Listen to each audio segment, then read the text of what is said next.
Bonjour à toutes et tous, aujourd'hui petit tuto méthodo sur l'ordre de grandeur qu'on utilise dans la vie de tous les jours, qu'on utilise aussi en maths et en physique, donc à savoir utiliser absolument. Alors, l'ordre de grandeur c'est quoi? C'est une puissance de 10. C'est une puissance de 10 quelle que soit l'unité, donc il faut mettre l'unité quand on parle d'ordre de grandeur, mais on peut avoir un ordre de grandeur en mètres, en grammes, en joules, en mol, etc. etc. C'est toujours la puissance de 10 associée la plus proche. Donc en fait, au niveau méthodo, la première chose à faire quand on a une valeur chiffrée, c'est d'écrire en notation scientifique. Exemple, 315 mètres. 315 mètres, je vais écrire 3,15, 10 puissance 2 mètres. Écrire en notation scientifique, c'est l'objet d'un autre tuto que je vous conseille d'aller voir. Si je prends 0,056 grammes, je peux écrire aussi en notation scientifique, ça va donner 5,6 10-2 grammes. On a donc ici deux écritures scientifiques différentes avec des unités différentes. Le mètre pour l'unité de longueur, le gramme pour l'unité de masse. Si maintenant on me demande de trouver l'ordre de grandeur de ces deux valeurs, on va chercher la valeur de la puissance de 10 la plus proche. Comment faire? Eh bien, on va regarder ce chiffre-là et se poser la question de savoir s'il est inférieur ou supérieur à 5. Si la valeur est inférieure à 5, 5 exclu.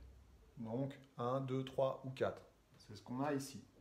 Alors, l'ordre de grandeur, ça va être la puissance de 10 la plus proche. Autrement dit, l'ordre de grandeur de 315 mètres, ça va être 10 puissance 2 mètres, c'est-à-dire 100 mètres. Si on avait une valeur égale à 8,20 10 puissance 2 mètres, à ce moment-là, on aurait arrondi à la puissance, on aurait choisi la puissance de 10 supérieure. À ce moment-là, on aurait eu une puissance de 10 à un ordre de grandeur égal à 10 puissance 3 mètres. Donc on regarde la valeur de ce chiffre. Soit elle est inférieure à 5 et alors l'ordre de grandeur c'est la puissance de 10 en dessous. Soit la valeur ici est supérieure à 5, supérieure ou égale à 5, et à ce moment-là, l'ordre de grandeur, c'est la puissance de 10 au-dessus. 10 puissance 2 plus 1, 10 puissance 3. Si je prends cet exemple-là, 5, on a dit que 5, on arrondissait au-dessus, donc on va avoir la puissance de 10 juste après. Attention, parce que là, on est en puissance de 10 avec un exposant négatif. Donc ce que je vous conseille de faire ici, c'est d'écrire 10 puissance moins 2. Et comme on va arrondir ça en fait à 10, on va multiplier par 10, soit 10 puissance 1. Et à ce moment-là, on peut additionner les exposants. Ça fait 10 moins 2 moins 1, 10 moins 2 plus 1, pardon, ça fait 10 moins 1 gramme. Donc attention, quand on a des exposants et des puissances de 10 avec des exposants négatifs, quand on prend la puissance de 10 au-dessus, c'est comme si on multipliait par 10, comme si on multipliait par 10 puissance 1, et à ce moment-là, on additionne les exposants. Voilà.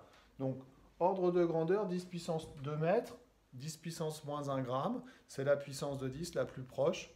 On passe par l'écriture scientifique. J'espère que j'ai été clair. Je suis content de vous retrouver sur Facebook, Insta et compagnie. Je vous dis à bientôt. Laisse-moi t'aider vite fait pour un autre tuto.